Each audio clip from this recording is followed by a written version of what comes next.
I pledge allegiance to the flag of the United States of America and to the republic for which it stands, one nation, under God, indivisible, with liberty and justice for all. Good evening. So as is our custom, we will first approve the minutes of prior meetings. And there were two on January 11th. The first was our non-public work session. Do we have a motion to approve the minutes of that? So moved. Second. By John and Neil. If there's no discussion, all those in favor? Aye. Aye. Abstain. And Mike Ahern will abstain. And then we have the minutes of our regular meeting on January 11th. I move that we approve the minutes of the regular meeting on January 11th. Second. By Neil and Bill. All those in favor? Aye. That takes care of that. We have the following announcements. Our meetings are going to be on February 8th and February 22nd at 6 p.m. next month. And our work review sessions prior to the meetings start at 5. All the meetings are held here unless otherwise posted. Weather observations for December are available in the town hall. Citizens wishing to be listed on the select board's agenda should notify the town hall before noon on the Friday before the scheduled meeting. On Thursday, February 4th, we will have a second budget public hearing if needed. That'll be after this one tonight. And we will read petitioned warrant articles if there are any at 6. And our first agenda item beyond the approval of the minutes, I guess, is Chief LaFave with his new hire, Jordan Dano. Thanks. Jordan. As everybody knows, Brian Murray left our PD just prior to Christmas and went to the Meredith Police Department for employee there. Since then, with your permission, I've been able to fill the position with Jordan. Little bio on Jordan. He was born right here in Plymouth. He attended Plymouth State University where he earned his bachelor's degree in education. Prior to accepting the position at Plymouth PD, Jordan worked for the Plymouth Regional High School working with special ed kids. I'm always very excited when we get a local person to come to the police department because my biggest hurdle as a chief is getting my employees invested in the community. Well, Jordan's already invested in the community. He lives locally, he has family locally. He coaches for the middle school and high school, baseball, wrestling, football. So he's already invested, so we've already got over that hurdle. And so I'm really excited. So without further ado, I introduce Jordan Dano. Nice to see you, Jordan. See, we all know him too because we've seen him since he was a young kid. Does he have anything he'd like to say, or is he happy just being a police officer in town? Pretty excited. I just want to thank you for the opportunity and having me here tonight, and looking forward to the near future as a Plymouth police officer. Well, it's nice to have you. Yep. He showed up at 8 o'clock in the morning at the PD, and he's been smiling since then. Is that right? The only bad thing, a little hurdle we had to get over, is I pulled in the parking lot, and he's got a Denver Broncos sticker on the tailgate of his pickup truck, which one of my employees wanted me to fire him immediately. Yeah. We decided to keep him and keep going. So Yeah, how long has it been there, I wonder? Maybe he just put it on last night. so it's his only fault. Is it still there? Yeah. You think so? I would back that car in if the sticker's on the back. I usually do. Yeah. All right, thank you. Oh, Mr. Chairman, Oh, yeah. Karen, gotta Family? swear him in. family? Oh, Karen, I'm sorry. Yeah, You do want to swear me? yeah. Yes, we do. So Jordan, if you would you raise your right hand and repeat after me? I, Jordan Dano, I, Jordan Dano, do solemnly swear do solemnly swear that I will faithfully that I will and faithfully impartially and impartially discharge and perform discharge and perform all the duties incumbent on me all the duties incumbent on me as a full-time police officer as a full-time police officer according to the best of my abilities, according to the best of my abilities, to the rules and regulations to the rules and regulations of the Constitution and laws of the Constitution and of laws the state of New Hampshire. of the state of New So Hampshire. help me God. So help me God.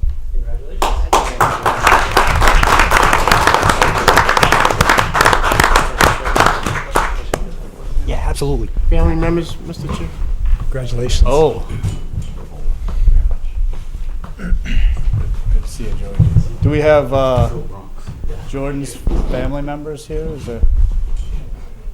Yes, my sister, brother-in-law, and my nephew are Oh, nice. Hi, how are you? family friend, Mike Boyle came as well. Oh, is that? Yeah, nice. Well, it's nice to see you. Glad to have you on board. Thank you. Yeah.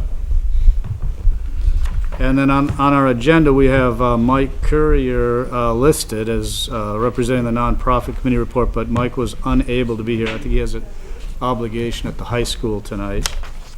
But, yes, Paul. I think I'm both Mike Courier. I can give that report during the budget hearing, Okay, and that Mrs. Scarborough could also give her report. during the And- budget. And then we could handle Peter Grote Okay. from Northern Pass. So Val, yeah, can you make your report at during our hearing on the budget?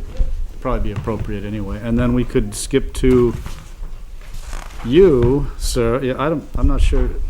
Peter Grote? Oh, Peter Grote, is it? Yes. Okay. Mr. Grote, good evening. Yes. We sent a letter out. I'm from Franconia, and the selectmen have asked me to form the Northern Pass Committee to advise them, and we've been working on that for 2 months.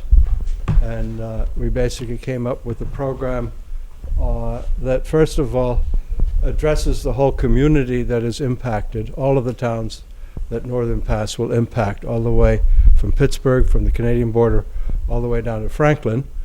We basically said we have a major interest, and we believe there are other towns who share that interest, and that major goal is to bury the line above the notch, and where it intersects the Interstate 93 corridor, bring it all the way down the Interstate 93 corridor to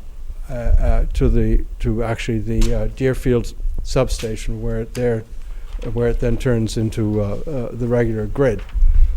This would eliminate many of the issues, and I've listed in the letter to you, sir, I listed 13 issues that we feel we have in common with you. The proposed route goes through our main street. It goes through 116, which is the main highway to Easton. We see a number of issues, and I'm not going to take your time to read those issues, but they're listed in the letter we sent. The most important one, I think, is the hazards that we anticipate on the highway. This is a very hot line that goes through. Temperatures can get up to 200 degrees. Shoulders on the side of the road beside this line will be frost-free, yet above the line will be a concrete plate which will which will encourage basically freezing and frost and ice. So we'll have a combination of ice on the top of the surface that could be, unless you use salt, and soft shoulders on the side. We see this as a major hazard. Another hazard we see is the fact that this is going to be in the ground for a very long period of time, and that our municipality would be responsible for maintaining all of the local utilities, the sewer lines, the water lines, the electrical conduits.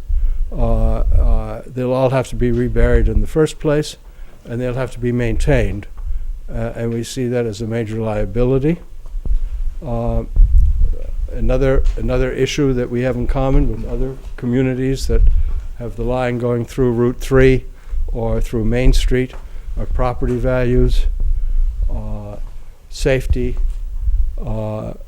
services, a whole series of issues that are addressed. We've basically recommended that if the route does not go on Interstate 93, that we will want a number of funds, a damages mitigation fund, a decommissioning fund, a municipal infrastructure reimbursement fund. In other words, we want to be left whole. We don't want to be left holding the bag for 50, 60, or 70 years, trying to maintain our roads and the infrastructure underneath those roads at our expense. So we're basically, to summarize, I promised you 5 minutes. To summarize what we're doing, we're basically going to intervene with the goal and objective of moving in this section of the country, moving the route to the interstate I-93 corridor. And if that doesn't happen, then we're going to be insistent on mitigation and a lot of other very important issues. If I have any time left, if there are any questions, I'll be happy to answer them. Well, we did vote to intervene here, and we've prepared a motion, which we're going to sign tonight, I think, and send in. So we'll have that status, presuming they grant the motion. And other than that, I'm wondering, what is it that do you have some idea about what it is you'd like to see these towns, such as Plymouth and all the others up and down the highway, to do? The most important thing we'd like to see is put yourself as an intervener, because that gives you a seat at the table. Yeah. And you'll be heard. Absolutely. I mean, we're recommending, if you want it, whatever you want, if you don't intervene, then you get the back of the bus. Yeah. So we're going to do that. Great. So, and then I think we're planning to follow it, and, I don't think we've made any real decision about That's how we fine. feel about it one way or another at this point, but at least as a board. So we're going to be paying attention to it. Well, there are a lot of issues, don't be early to sign anything. That's my advice. Yeah. Okay? You want to be the last one signing. Be the holdout, huh? Not a holdout, but really understand. I understand. Get some engineers. We'd be happy to put you in touch with the engineers we're using. They have an outstanding record. Most of the time they're in the country in other states. They live in Lancaster. And we've had several meetings with him personally. He knows what the problems are. And I'd be happy to come back when you have no budget pressures and no budget pressure times, as we all do, and review any of those issues and answer any of those technical issues Yes, we've raised. 2 minutes. Yeah, I know. I see we got a couple minutes to kill, but so regarding if it was the 93 corridor, Yeah. and it would bypass Franklin and go right to Deerfield. No, it'll go to Franklin. Yeah, okay, that's what. Yeah, it'll go to Franklin because there's a converting Yeah, station it's there. DC to AC. That's right. Okay, I was just wondering if Yeah. there was a Well, supposition there are other towns. For instance, I chatted with towns below Franklin, and they're unhappy with towers. Okay, but that's a very different. Those aren't those enormous towers that are going through up north Right. of us. Yep. Okay. All right, well, we've got your contact information here, and Sure. Well, we'd be very happy. happy to. We don't like it going down Main Street. If we don't like it, I'm sure you will have issues with Main Street. In fact, it's even more important for you because you are a much larger town than we are. It's complicated down Main Street, I think, it's Yeah. not an easy. Yeah, and know. it makes no sense.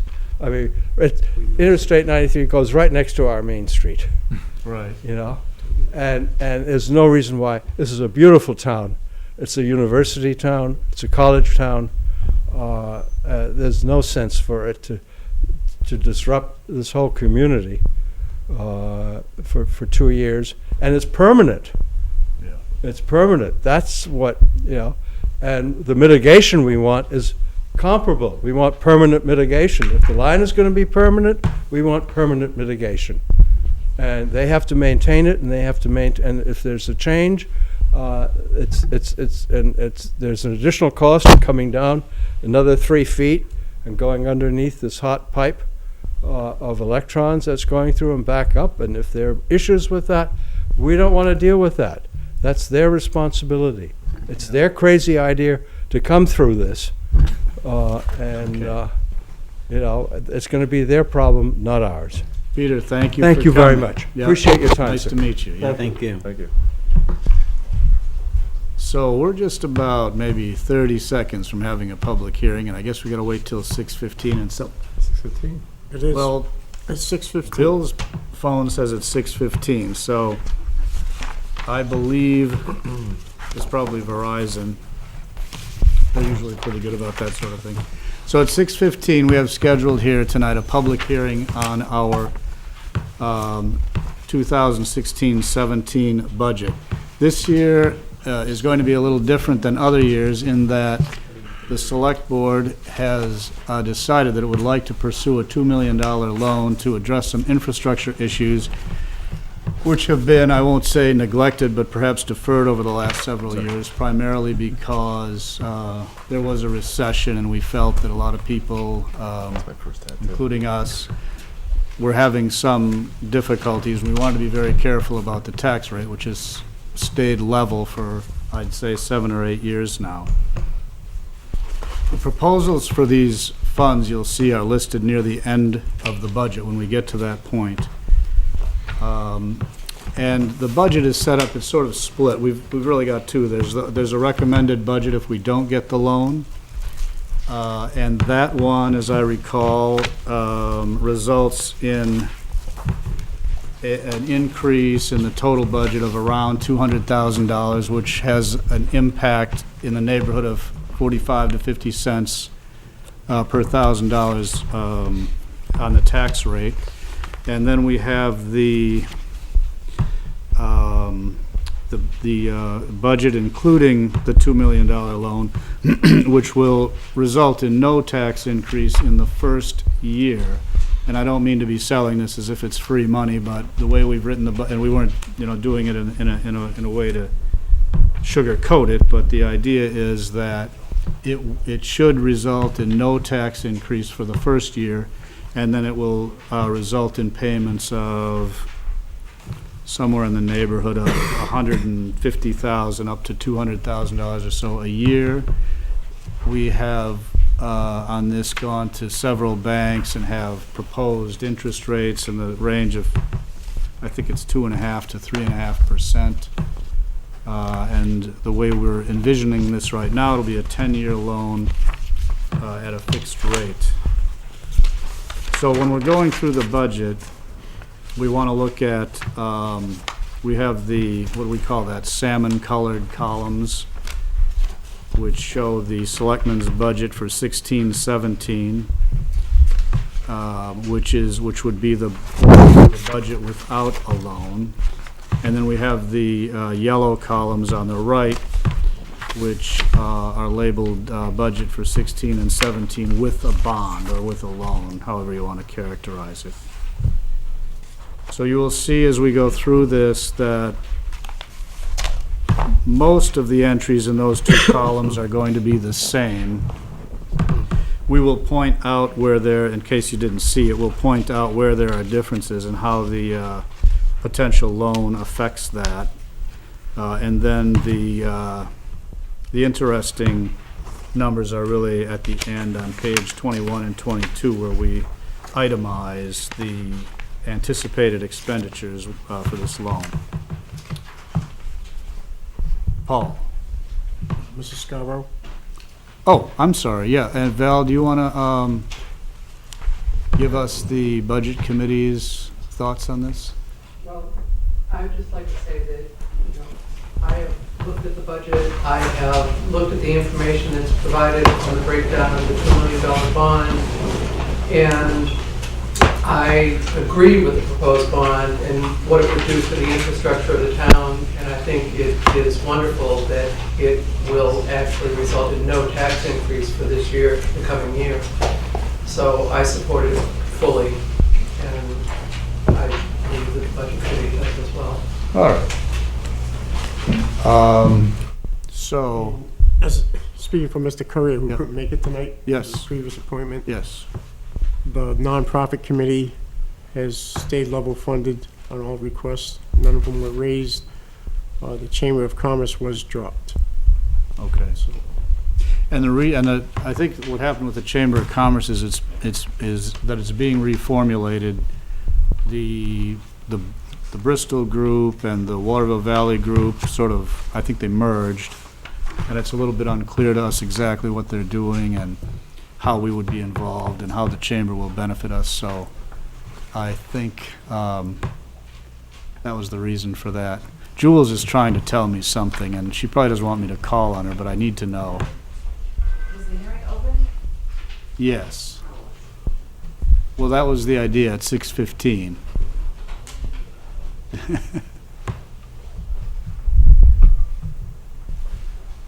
All right then, so if there's nothing else preliminarily, usually what we would do is go through the budget one page at a time and just ask people to look first at page 1, and if there are any questions or concerns or comments about anything on page 1, we'll take those now, and I'll wait a few seconds for people. Mr. Hool.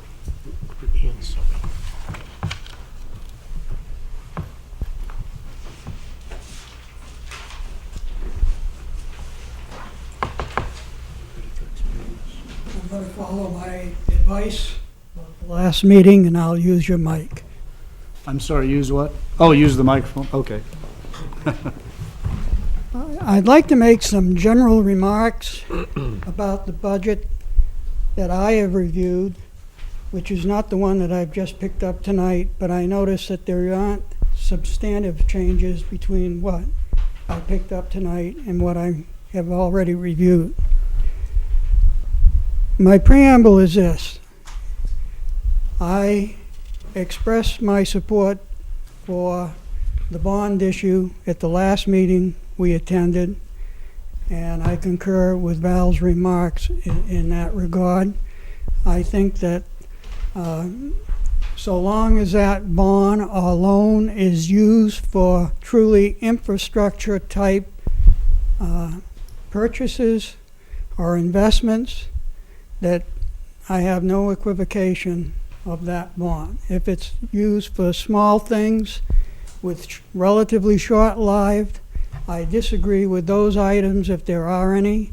They should be in the capital planning budget, and that planning budget is being carried through, so I would urge careful consideration of where what is purchased from and how. Okay. As it relates to the overall budget that I reviewed, I have some very serious concerns. I frankly do not support this budget in the form that I have reviewed it, and I'll tell you why. I don't think as a select board, in formulating the budget that you have taken into consideration the economic climate that we're in and have been in for the last 8 years. The people of this community that are permanent residents, to a large extent, are retired elderly. Many of them on very fixed incomes, and many of them wholly dependent for revenue from Social Security, probably in the range of $500 to $1,500 a month. With that kind of an income, they have some very, very difficult choices to make between fuel to heat their homes, gas to propel their vehicles, and food to put on the table and subsist.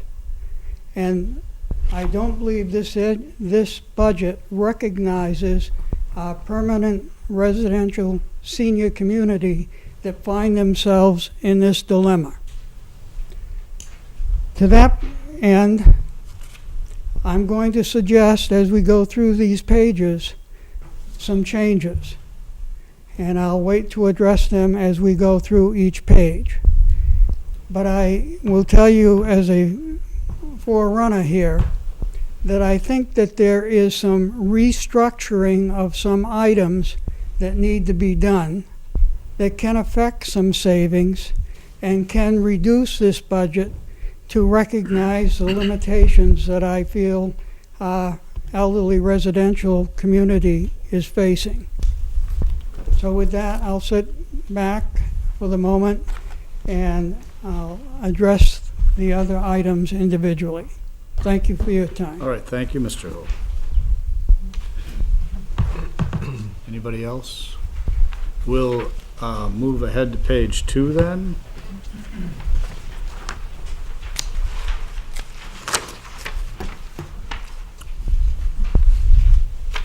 Mr. Moderator. Yes, Mr. Sansucci.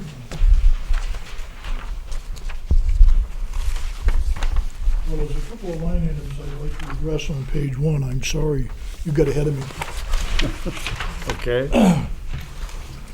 Line item 413012000 is one of them. And the other one is further down the page. It's 4130530-04. Both of those are substantially higher than I believe they should be.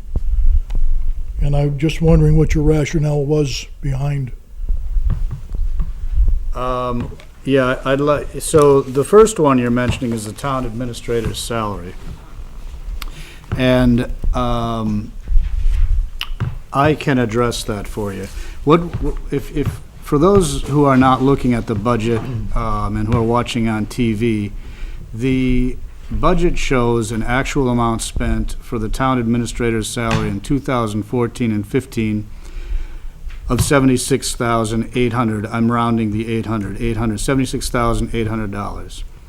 In 2015-16, the budgeted amount was $79,130. In the proposed budget for 2016-17, the amount shown is $92,100, which is an increase of approximately $13,000. And the way that came about is substantially this.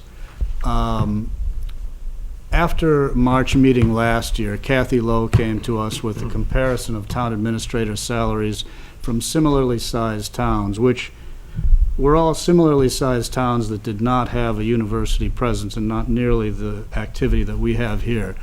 But nonetheless, we found that the average salary of approximately 8 towns, I think, was $95,000, with a range from 83 to 113 or something like that. I don't remember exactly, but we have it if you'd like to see it. So we could see that the town administrator here was being paid considerably less than town administrators in similarly situated towns, or at least towns of similar size.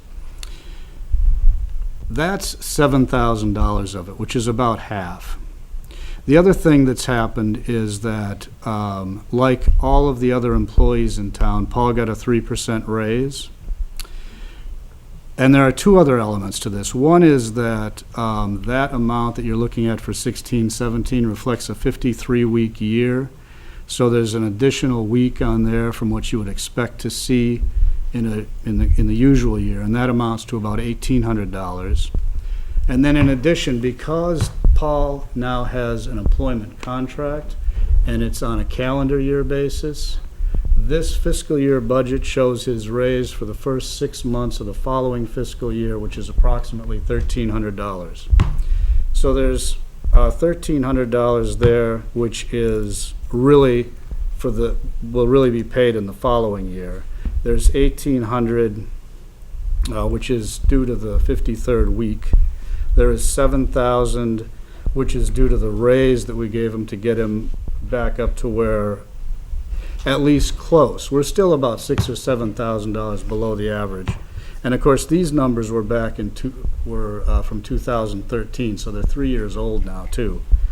But that was the $7,000, and that's most of it. So a lot of thought has gone into that, and we were careful about it, and we feel very strongly that Paul is more than worth it, and he needs to be paid, a competitive salary. It's also the case, just FYI, that the police chief, before Chief LaFave came along, was actually being paid more than the town administrator. which happened because I think, Chief Temporino was here before Chief LaFave. And it turned out that way. I mean, part of the reason was Paul came from the recycling center. Paul didn't get a raise his first 2 years. His first year, I believe, his responsibilities at the recycling center were taken from him, so the reduction of responsibility equated with not a raise, it was and the following year, I believe he dropped the responsibility for the cemeteries, but did not get a raise. And in the third and fourth years he was here, he did not get a raise because he wanted the employees to get a raise and not him. So he's been here 8 or 9 years, and for the first 4, he got no raise, and we felt it was time to bring him up to where, to basically a competitive salary. And we also felt that he needed to be paid a little bit more than the police chief, just because of the structure of things. Well, just for the public information, that's a 16.8% raise in 1 year. No, it's not. Because I just explained to you, $1,300 of it came from $1,800 of it came from the 53rd week. $1,300 of it came from the ensuing year. Yeah. And those are numbers that you have to take out of there. It's not fair to simply compare the 79 with the 92. There are other things going on there. I will grant you that Paul got a significant raise, but that's because we felt he deserved it. I'm not saying, it's not me to decide, other than as a resident, but he deserves it. Well, I'm just concerned about, the math is a little loose there. Yeah, it is, and it's very deceiving the way you look at it on the budget itself. Mm-hmm. I mean, obviously, all this explanation is not on the budget that you just gave. Right. No, it can't be. There's not room for it there. Right. That's why we have public When hearings. you look though. at it and you do the math Yeah, straight across, like you do with most budgets, yeah. the number that I just gave you is accurate. If you did it strictly off what I have right here in my hand. Yeah. That's all I'm Okay, saying. well, we'll take the other things into account. I think if you do a recalculation, you'll get a lower number. It's basically, the essence of it is that Paul got a $7,000 raise. And then these other things, there was a raise to be consistent with the other employees, and then those other numbers are really adjustments, but it's a $7,000 raise in essence, above and beyond what one would normally expect to get. Right. Okay. Then the other item was,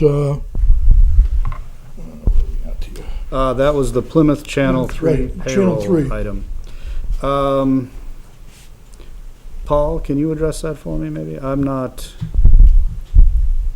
conversant. I don't know that. 4130530. It's Plymouth Channel 3 payroll. right, that shows a 54% increase. Right, we picked up, the board decided with the We have a- extra things that we were tasking Jules with, we picked up another employee We have for PV Cam. and I think he's probably running the camera right That's now. who isn't is running the camera right now. Yep, so we picked up a part-time employee, and I'm also, so we eliminated $14,000 from, we were paying Mainstay Technologies for IT work. So we eliminated that, and I'm doing a lot of that now, just in-house is easier, and I'm there. So, and I'm also doing the web work too. So together, it's a savings in money, Yeah. because Jules is our IT person now.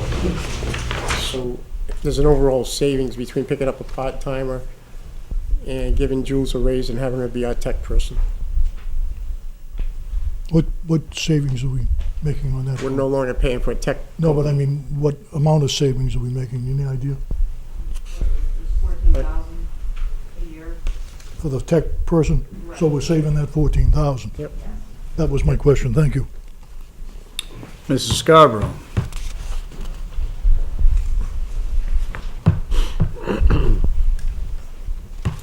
I'd just like to make a couple of additional points concerning Paul Freitas's salary. And based on my experience, and I'm sure that all of you will agree, that Paul not only puts in well over 60 hours a week in his job as town administrator, but he also spends over hundreds of hours, out plowing with the highway department and working with the police department with no compensation for these additional duties. His job has never stopped after an 8-hour day, but continues into the night and through the weekend. We've seen him put in 24 hours shifts, and he's still at work the next morning. And in all the years that I've been involved with the town, Paul has given up, at least 3 weeks of his vacation time, because it takes that much time to ensure that our town is safe and well cared for. So, I think that the salary increase is completely justified. Thank you, Ms. Scuttle. Yeah, I think it would be safe to say we have one of the few, probably nearly 24/7 town administrators in the state. I mean, somebody who is so dedicated and so constantly available for whatever comes up. Yes, Mr. Hool.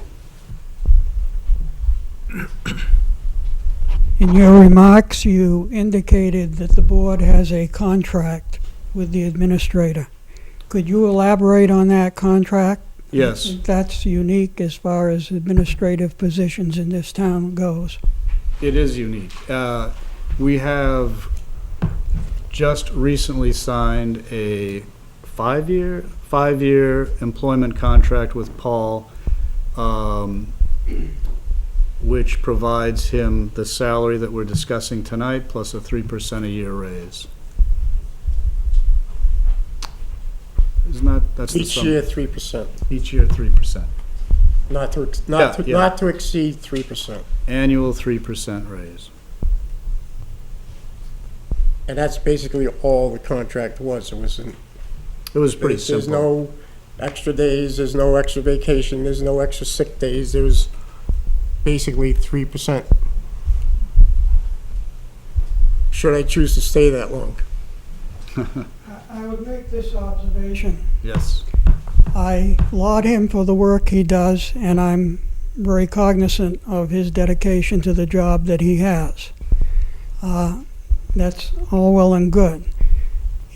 He was hired and has served as the administrator to coordinate the budget adopted by town meeting and as implemented by this board, and of course as you had recommended to town meeting to gain its acceptance. All of these additional things that Paul enjoys doing and does do beyond the scope of his job for which he was hired is not something that warrants additional compensation because he's doing them. It's a choice that he's making. And again, it comes back to the point that I opened my remarks with, that this town and its residents need to be recognized for the difficulties they have in the income that they have to live with. And while I'm sure he's deserving of what you're proposing to give him in the way of an increase, that is an annuity that's going to carry over and over and over the life of the contract. An annuity is something much different than an employment contract in my mind. It is a built-in part of his salary that is going to reflect itself in every year during the 5 years of his contract, coupled with whatever percentage increase that contract allows in year over year over and above that. And that's a built-in annuity. Thank you, Mr. Hull. Yes, Mr. Ayer. Mr. Hull, one thing the board was aware of was kind of locking Paul in is a benefit for the town, because had he left, the town would be facing hiring another administrator to come in at a much higher amount. And the value that we're getting with Paul, and the board is pretty aware of that, is a huge value for this town. And had we been looking for someone else, had he left because he wasn't getting paid enough, we'd be looking at a substantial increase in what we'd have to pay per year. So I think the board is very comfortable with the decision that we made and very cognizant of the fact that there is an increase each year. Yes, John. Yeah, Bill, also, you know, a lot of things that, I mean, I witnessed the day Paul came in on a regular day. He did his job. He went home 8 or 9 o'clock. They needed more plowers. He went out, worked till 3 or 4 in the morning, and he was here at 8 o'clock in the morning. It wasn't what he wanted to do. It was what needed to be done for the town. And he lost 3 weeks vacation this year because of things coming up in this town where he could not take the vacation. I mean, in his position, he needs the vacation, and we have tried to get him to go. But he said, no, I've got to do this, I've got to do that. And it's a dedication, and the money that in the 7 years, 8 years now, you know, Paul brings a dedication that I have not seen anyplace else. And I think, again, we just had a switch. I think 3 different towns changed towns administrators. Those salaries were anywhere between $105,000 and $120,000 a year.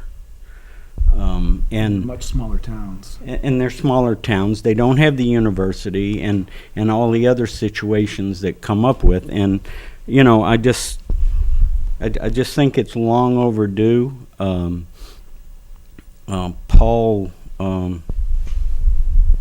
just cares about this town, and I understand because, you know, I mean, I still work some, but you know, I'm on a fixed income too, and but I think he saves this town so much in other areas that, I mean, this is just a drop in the bucket. That $7,000 initial increase, and that's the way I feel. Yes, Brian? What Mr. Randlett said with the swapping around of jobs and town administrators. I don't know if anybody else doesn't know that Paul's hat was asked to be thrown in that ring and he declined. So I think that speaks well for him and for the town. Just for clarification purposes, Mr. Chair, on a couple of things. I didn't get paid to plow. The retirement system can prove that because they needed to see how many hours I put in. 409 hours, Joe? 409 hours. I didn't get paid for that. And I can honestly tell you this, I hate plowing. I'm not sure Joe likes plowing. So I wasn't doing it because one of the things that I'd like to do. However, I recognize the fact that I have a responsibility to this town, and we have nobody left. And I'm not the only one because the chief also has a CDL license. And our other chief has been used, and our deputy chiefs have been used. And we didn't take on extra that year. We were going through a tough year. We were down 1 complete department head. And Joe was only a foreman at that time. I didn't enjoy 1 minute of it. I don't know how these guys do it consistently every single year, but I do believe it's my responsibility to step up to the plate. Yes. I've had an opportunity today to go through some information, and I think the board needs to recognize the position, the individual. He's able to bring in grants for us. Some of the grants that we quickly were able to list: $125,000 for the master plan, $400,000 worth of asphalt, $100,000 paving Main Street, $100,000 worth of law enforcement training in New Mexico, $225,000 Texas Hill Road. You don't find your average administrator able to go out and get these grants. Paul has the contacts, he has the people. We're getting a little personal, more than what we should in a public hearing. However, you need to consider the amount that he does for this community. Okay, thank you. So, are we done with page 2? That's page 1. That was page 1, actually, wasn't it? We're addressing the, we're done with scale 3, I think. Yes. All right, so I'm on page 2.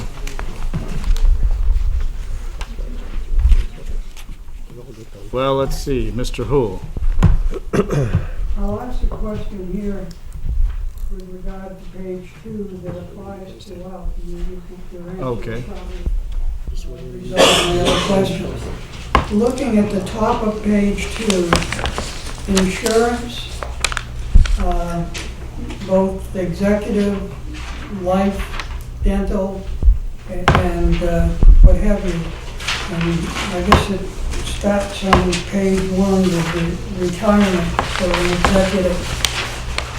Why are those amounts up so much across the whole budget? Well, I can guess what Blue Cross Blue Shield is across the budget. Everybody's seeing those go up. I'm sorry. Yeah, yeah. They're not up across the board.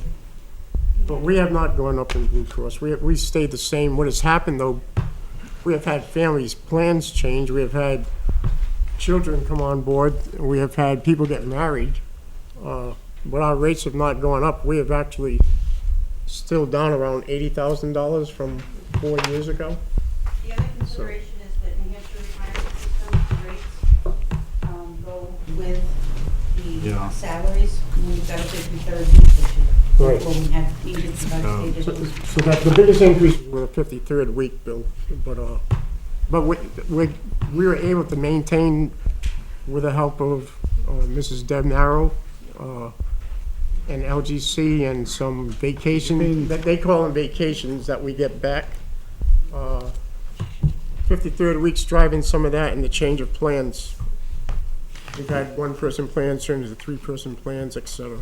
Yeah, and I think of the ones you mentioned there, Bill, I think the only one that's up is the retirement, isn't it? No, that's Right, not on a- page 3. No, On page, well, we're back to page 1, but he referred back. I guess we can't get off page 1, but. That requirement driven in part by the state.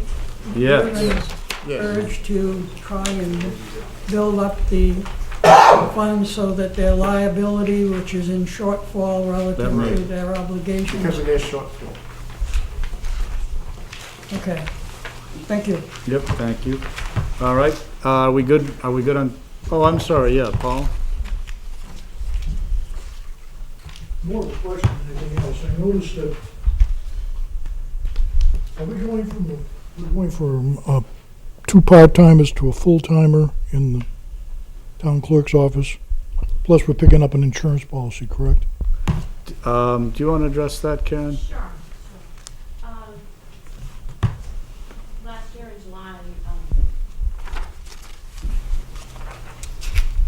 Well, I'm sorry, we've just lost our past deputy. Yeah. This is gonna be Joe long. Marvito retired, and at the time in the office, there was myself, Joan, who had worked part-time rather than full-time, and a second part-timer. Joan was my deputy town clerk at the time, and the law says that a deputy town clerk must be a resident in the town that they're providing service for. And so I had received a call from the Secretary of State's office telling me that I could no longer have Joan as a deputy. So at that time, Joan was no longer my deputy, and I was required to have a resident as my deputy. Along the same period of time, Joan had seriously considered it was time to retire, and on July 1st, she retired. Therefore, the young lady that was the part-time working in my office was also not a resident, and therefore could not fill Joan's place. So I had to put out a search for a deputy town clerk, a person that was a resident. That being said, the responsibilities of this new person was so much greater than the responsibilities of the part-timer. And Joan had assumed, when we learned she could no longer be a deputy for the town of Plymouth. So my consideration was, it was really two full-time positions if you thought about it in the office, and because of the requirements, I decided to forego a part-time or 2 part-time employees and pick up a full-time employee. And the woman that I did end up hiring served in the state in the motor vehicle department for 10 years. She walked in the door certified on day 1. If I had not found someone like her, it would have been at least 30 to 45 days before the person I hired could even act in the office. They wouldn't even be able to do a registration. And so I decided it was more beneficial at this time to pick up a full-time person who would really be, should anything happen to myself, step into my place and have to fulfill all the obligations that the town clerk is required to do by state law, state statute. That being said, we're also very fortunate in our selectman's office. We have 2 women that are certified with the motor vehicle department, and so therefore we've been able to utilize them should one of us be out sick or one of us should be away. So we've really kind of found a way to serve the statutes as required with a full-time help. Yes, she does have health insurance, so that is the additional insurance. And we are able to utilize people in the selectman's office for whenever we need to fill in. And my budget, basically, if you look, has, other than raises and a few fees that had to be raised, the salary that Joan and the part-timer were receiving is what our new deputy town clerk is receiving. So I basically was able to keep everything status quo when it comes to pay raise. The only reason I asked is because it appears as though that was, and I think I mentioned it to you when we were talking about this. The only question I had is the insurance line obviously has gone up. That means that we're now paying insurance for that full-time person. And we actually were paying a little. That was going to be my next question. We were paying a little. Joan was receiving a stipend because town policy does allow, if you are on another insurance policy, to stay on that. And Joan was, and we did that basically in recognition of her 26 years of service. So there was a little stipend that was helping with her out-of-pocket costs for insurance. Good, thank you. You're welcome. Thank you, Paul. And Karen. And so if we're good with page 2, we'll go look at page 3. I'm going to start turning them faster pretty soon there. Any questions on page 3? Yeah, Mr. Hool? Quick question on contract services. Is that still being covered by the university? Yes, it is. Thank you. Other questions on page 3? Page 4.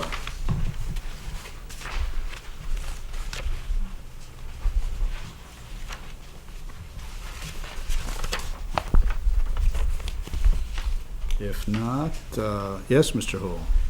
In the planning and zoning area, I see we're looking for a part-time planner.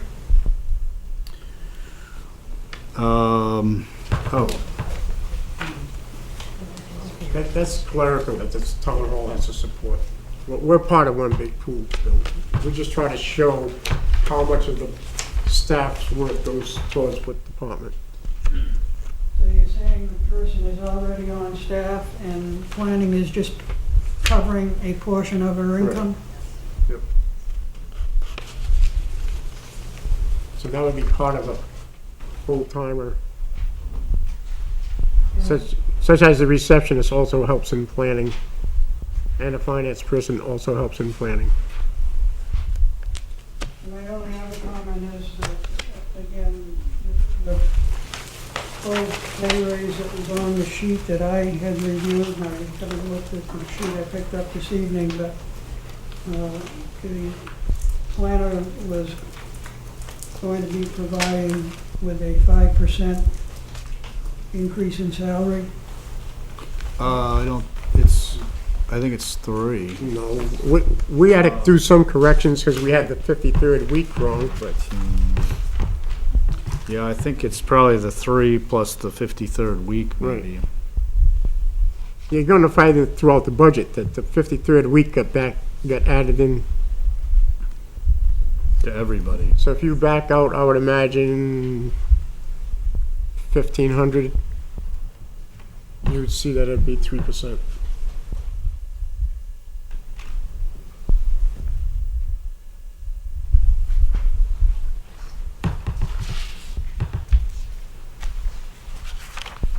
John?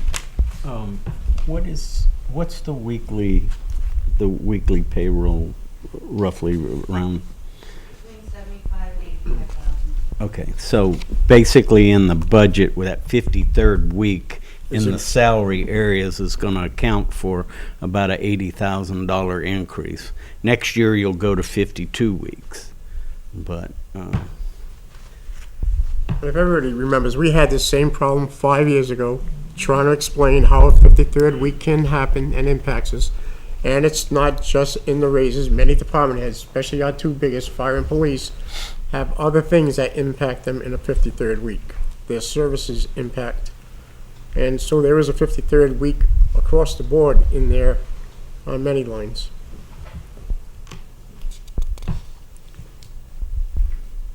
Are we good on page 4? If so, we'll go to page 5.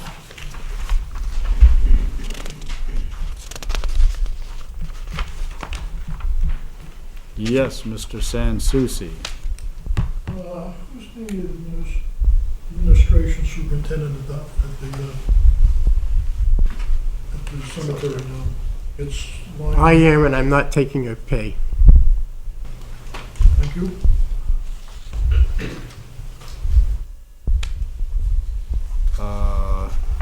That's it for, Could you clarify that, Paul? You're acting administrator. I'm the acting, I was a sexton before the individual that left, and I'm the sexton again. We still have stuff that needs to be taken care of. Normally, we would put that onto the manager of the recycling center. And because we have 2 supervisors at the moment, and we don't completely know which direction we'll be in the springtime, we just had 2 other cemetery burials issues that had to be handled today. Somebody has to handle it, somebody has to be sexton. I believe you were one of our trustees for a while. You have to have a sexton. So the money provided in this line, although you're acting without any compensation. Some of it has been somebody's gonna be getting paid that. I'm not planning on being a sexton for 5 years. Well, I presume the line is for whomever you select. Yes. When the day comes. page 6.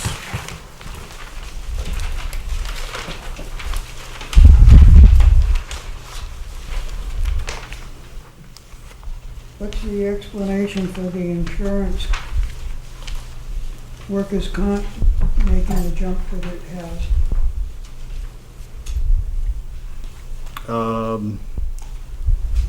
Help me out. Ann? 0196987001. In the past, we've been receiving premium holidays for returns. We don't suspect that we'll be seeing those anymore.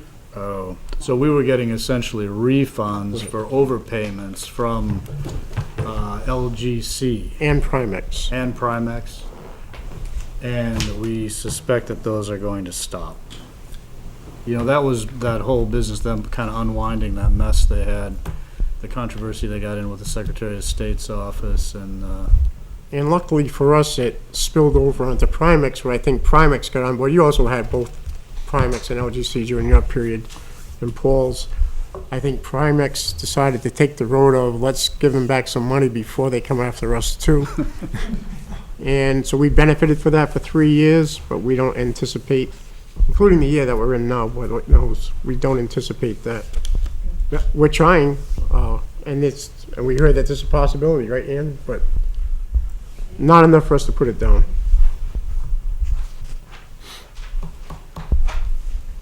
And matter of fact, so you need to know this too, Bill, the other thing we're gonna have to probably go with Primex for everything, because LGC is done this July, June 30th. So that's the other reason. When you say done, you mean they're out of business? Out of this portion of it. Okay. I don't even know what they're gonna be, they have dropped many things and many employees. I don't know what they're gonna remain as, but we will no longer be using their services. All right, if there's nothing else on 6, we'll move to 7. Mr. Hool.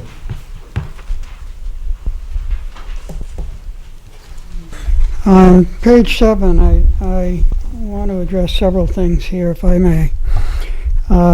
First of all, the police chief's salary you're proposing, at least on the page that I had reviewed, about a 10.5% increase in his salary. I know Steve, as with Paul, is dedicated to his position, and he's to be lauded for all that he's done in the position that he's served in now for quite a number of years. I'm not opposed to that salary increase for the reason that I want to propose that a change be made as it relates to emergency management. Emergency management on page 12 carries over on to page 13 is a significant budget item in the amount in total of about $22,000 as proposed for 16-17. Nope. What I would like to propose to this board to consider is to take emergency management and move that functional responsibility under the chief of police. If you look at the university and the emergency management position there, held by Steve Temporino, who we all know very well, he is the emergency management executive for the university. Excuse me? No. And we have the Vice President Jim Hunriser here. It was thought to be, it was going to be, but I'm not going to speak for the university. They have picked up another person. We have 2 people. We also have Katie Karen, who works at the university under emergency management as well. Speak up, please. We also have another person named Katie Karen, who works for the university under emergency management as well. And we have a variety of people who have roles and responsibilities in partnership with the town. Well, Could the point that Chief LaFave wants to say something. Can we let him? And Paul can tell you, the federal government doesn't want a police chief or a fire chief being an emergency manager. Or their You can't department. wear that many hats when Or you their- have, or when their you have a department. crisis situation. I mean, we tried it before years ago with Buddy Tebow, and, you know, I'm just no dig on Buddy Tebow, but nothing was getting done with emergency management because he didn't have the time. It wasn't his fault. Well, it strikes me that in an emergency situation, the first responders, more likely than not, is the police department. And dispatch, no doubt, would be involved in advising the department of what the emergency was. So in terms of integrating that responsibility with the university as it entails the entire community, the police are the ones that have to control or manage the situation as it is evolving, whatever it may be. I don't see the functional role of an administrator in the midst of that conversation or integration as being contributory to the solution. It has to be worked out through the combined police authorities within the town. And whatever supporting personnel, either from fire department, neighboring towns, state, or whatever it entails. And it just seems to me that having Paul in that position puts him in sort of a cog in the wheel that's got to turn under those circumstances, with very close communications between the involved departments, state, local, and neighboring communities. Yeah. You know, Bill, I'm certainly no expert, and there's a couple people who want to weigh in here, I think, but I've taken a couple of those online emergency management classes that they want select board members to take now in order to have some familiarity with the process if there is some sort of disaster in town. And my understanding of that is that there is supposed to be a person in town who's got the, I don't know what they call them, but the sort of person who's in charge of coordinating things.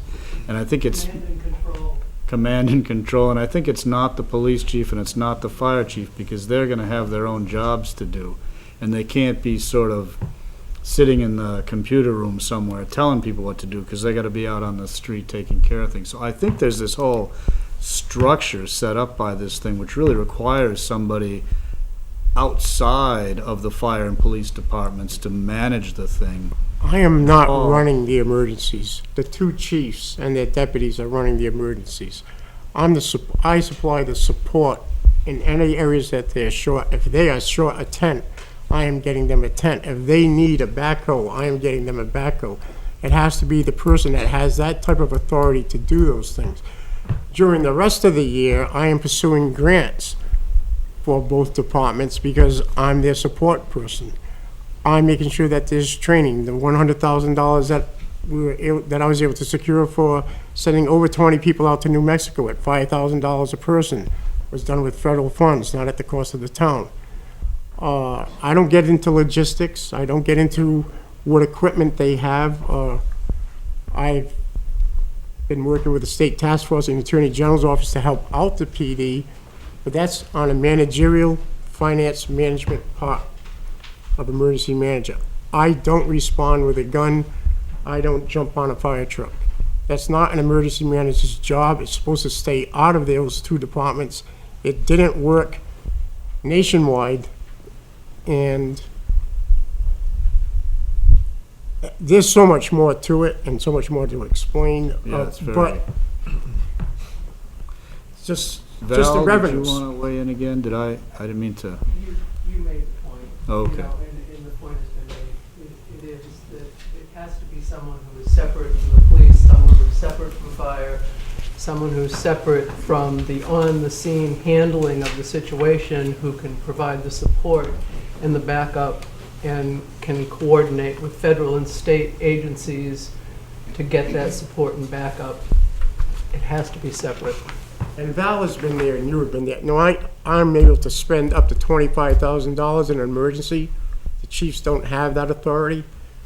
Through the laws of Homeland Security and FEMA and local government, when somebody has to act that fast, we can't call a session of the board. That's where I'm supplying support, whether it's filling up a shelter to where they're going to have to set up a shelter, or again, going to a Rand's hardware store and picking up all the rentals tents that he has if there's a triage that has to be set up somewhere. Joe? Yeah, I think Paul's a perfect candidate for that, because he's knows every department inside out, and he's not there to run the show, but if any department needs something, he has all that knowledge of where to go and how to get it. So I don't really see. And I'm sorry that it came blessed with having been able to work with all these guys in all their departments and bring that knowledge to the emergency management position in the town hall's town administrator office. I truly feel blessed to bring that knowledge to the table. I hope the next person can. Did I skip over you, Steve? Did you have something to say? Everybody has Oh, covered it? stolen my thunder. All right. Brian? Just one point, Mr. Chairman, in relation to what Mr. Houle said. The ICS, the command system is broken down where you have scene commanders. So if you had a joint thing with police and fire, if the police chief was the emergency manager, he would be telling the other scene commander what to do while he's still running his own show. It doesn't mean that Paul's position would enable him to walk up and take over. It's not set up that way. So what happens is these people are free to do their jobs and not worry about backup help or the money. That's all done behind the scenes. And that's where the management part of it comes in versus a commander.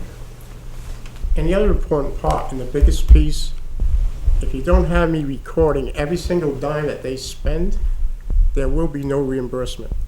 And they can't be thinking about, I better put down $27 an hour for the backhoe that I called in and stuff like that. Myself and my team under me, which involves Kathy, the finance person, the planner, and also Brian, we record all of those things. And we've got reimbursed, and we've gotten reimbursed very well. Yeah. Okay. Good point. Just an Yep. observation. Back when I was sitting on your board, in terms of the control center related to emergency situations, we had a joint control center that was up on Avery Street, staffed by both the university and the town administrator and some support personnel. So I'm not saying that's better than what you people are doing. You may have a much superior way of handling it than the way it was being handled at that time. Administratively, again, seeking grants and doing all these other things that you relate that you can do and would do, that is part of your overall administrative function in serving this board. And to the extent that you can act independently of a meeting of the board, you're certainly going to relate what is necessary to get the endorsement and support of the board for whatever actions you're taking. And you do realize, by us separating it out and me doing those duties, we also get reimbursed for that.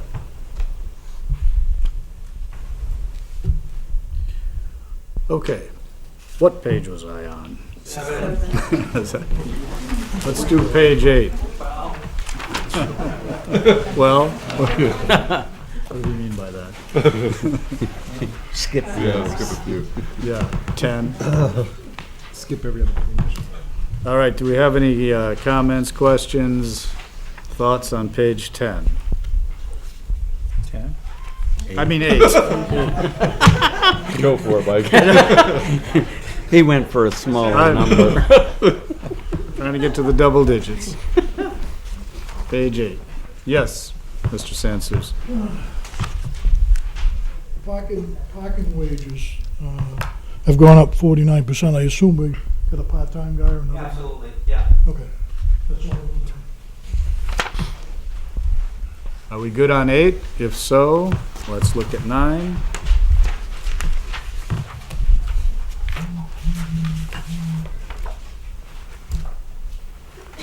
Mr. Hoole?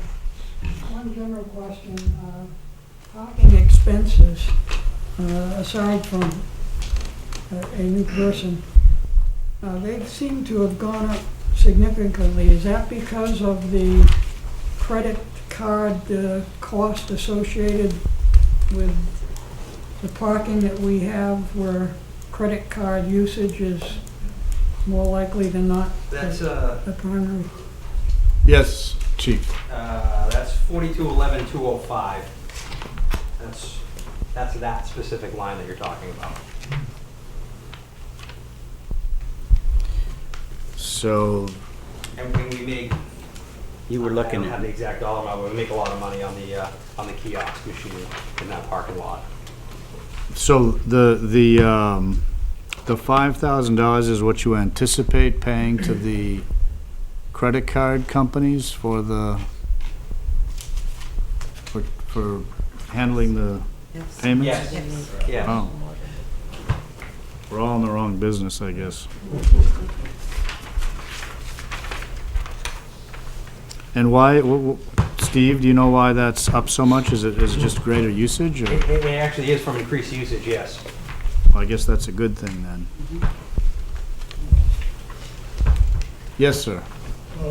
Just as a point of information, water and sewer takes credit cards as well, and they're allowed to bill the customer for the fees. Have you built them into your parking structure down there? In other words, your parking fees, as an estimate. For example, if you expect to take in $3,000 and it's gonna be 80 transactions, you can build that percentage in. Correct. So you don't pay. I know what you're saying, Yeah. yes. There's another conversation that I need to have with the board about some of the parking fees are really low, and it's time to start increasing those things. Okay. Yes, I will agree with you there. That way we'll get more money. Yes, That's still at 25 cents an hour down there? yes it is. Yeah, That's very inexpensive to park anywhere. That should be That should be increased, yes. increased significantly at this I point. agree 110%. Okay, good point then. I think that takes care of 9. We'll move on to page 10, where I was at us a few minutes ago. Mistakenly. Comments on page 10?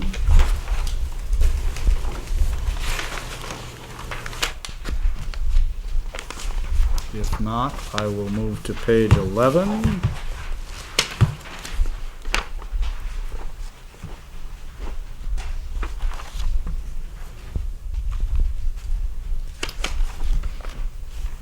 If we're all, yes, Mr. Sanchez. Question, how many towns do we have under contract now for the ambulance service? Chief? Yes, Chief, yep. Ashland, Holderness, Rumney, and part of Bridgewater. Ashland, Holderness, Rumney, and part of Bridgewater. okay, so it's 4. Plus Part us. of Bridgewater. Part of Okay, thank you. And Rumney just came back on recently, right? All right, that's page 11. We'll go to page 12.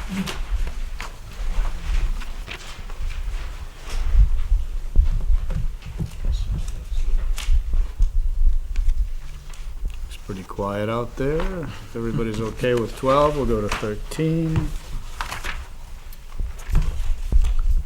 Okay, Joe, you're up. You don't have to say anything unless somebody asks you. There are no questions on page 13. Yes, Mr. Sanchez. Maintenance highway repairs, that line's going up 100%. We have a lot of broken vehicles, I take it. I'm sorry, is this 351? Page No. 13. 4312, 400, 400? What are you looking at? 431240. Right. Yeah. It went from 35,000 up to 70,000. Yeah, Joe, can you, I think we've heard about that, but can you tell us again? I've got a, I have a breakdown with the grader, and it's gonna cost me Close to 30. over $30,000 to fix it Yeah. versus buying a new one for over $300,000. That's all I And wanted. that was one. Yeah, well, I know you have to have the grader to do the ditching and the outline. I just didn't know what the extra 35 was. Now I know. Thank you. All right, yes, Mr. Hall. I'm gonna go back to the top of the page. Again, personal car for PM, equipment in repair, PM, those are up substantially over what our past expenses have been, and what was budgeted for last year. Right.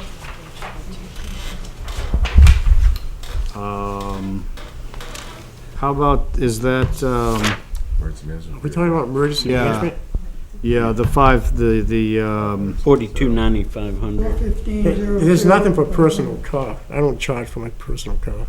Right. no, but it's, he's the next line. Right, for the next line, we have that black and white SUV out there that we're trying to make live. How old is that thing? 2006? 2003?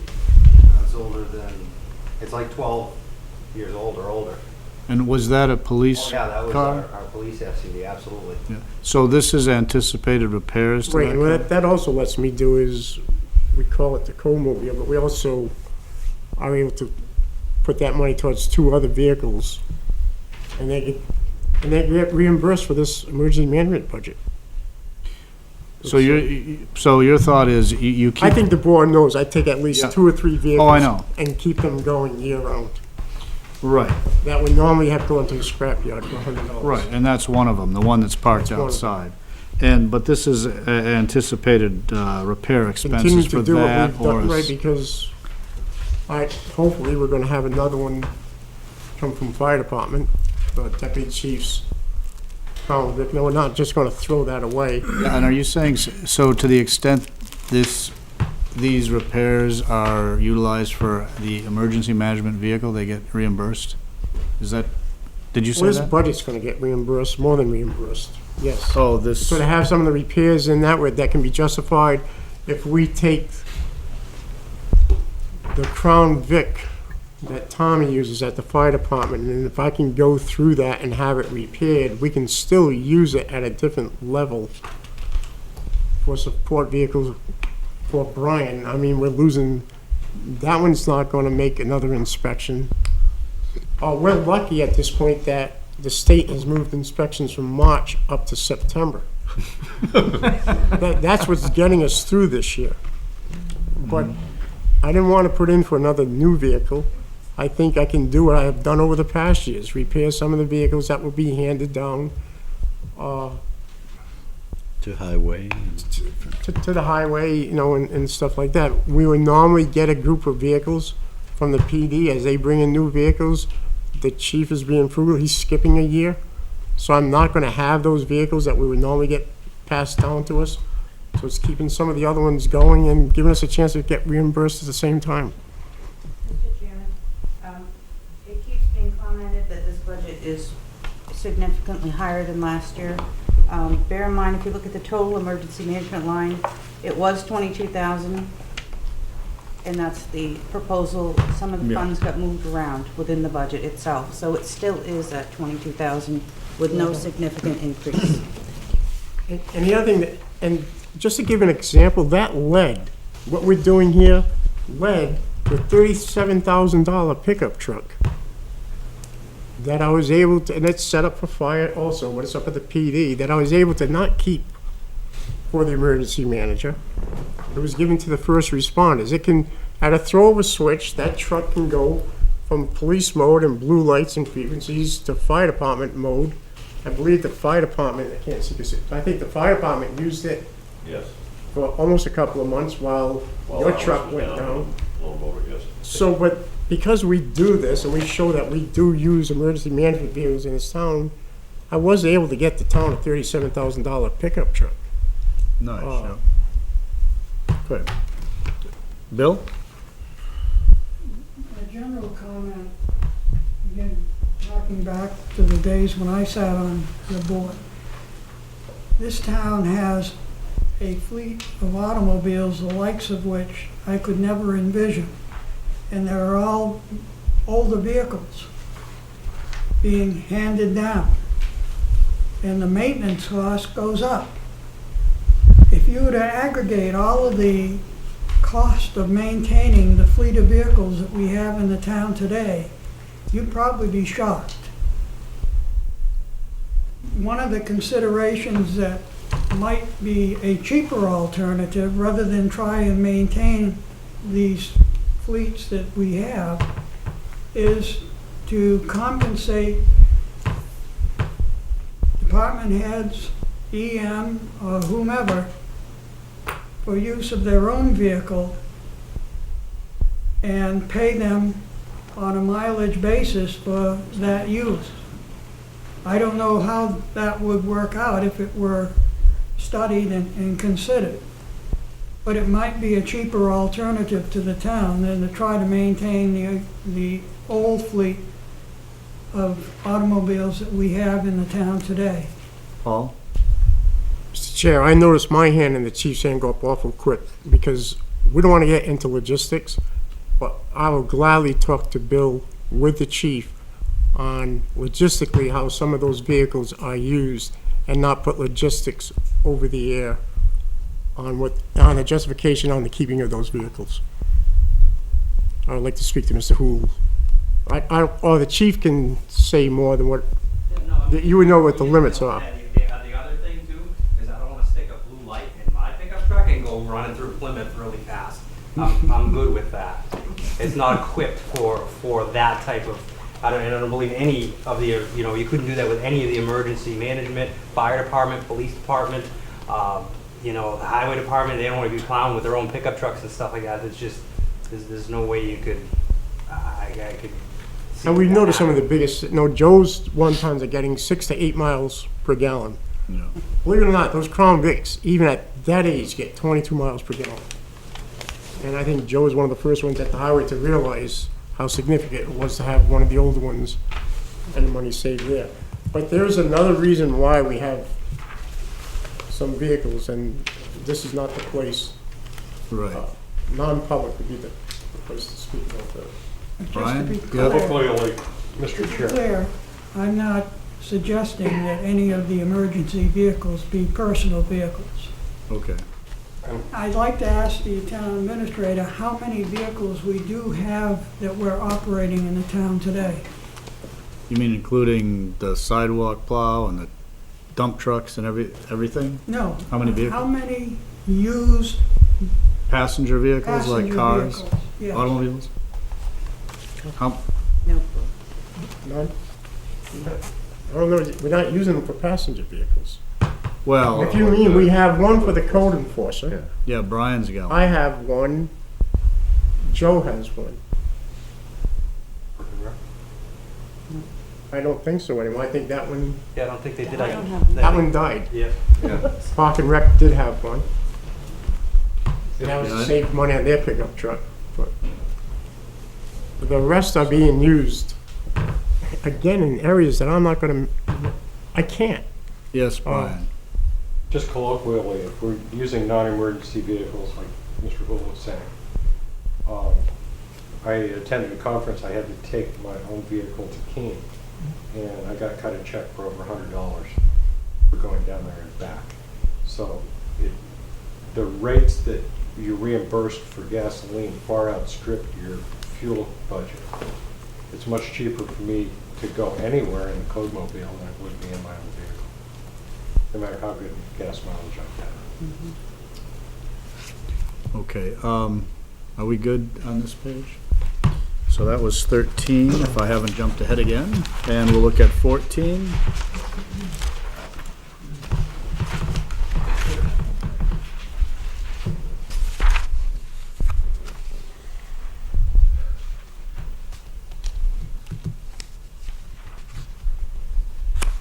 General question. Yes, sir.